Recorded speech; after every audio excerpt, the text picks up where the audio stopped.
આ લિપસ્ટિક કોની છે? मैं नहीं बताऊंगा। ઇનસાઇડ વાળાની મેં કંપનીનું નામ પૂછ્યું. તો આ લિપસ્ટિક કોની છે ને એમ પૂછું છું. હશે તારી કોઈ બેનપણીની કે બેનની, મને હું ખબર ને લિપસ્ટિક વિશે મને હું પૂછવાનું.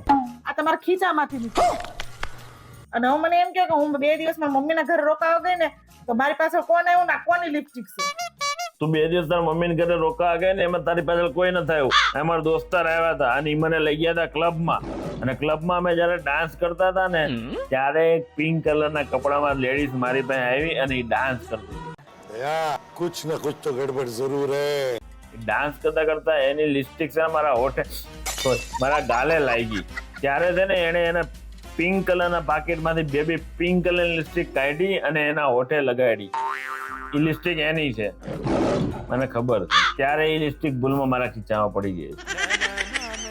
પણ સાલું ઈ તો બેબી પિંક કલરની હતી, આ તો રેડ કલરની છે. ઈ તો એની જ હતી, તો આ કોની છે? આ મારી છે અને હું પ્રેન્ક કરતી હતી. This is the end. Hold your breath and count to 10.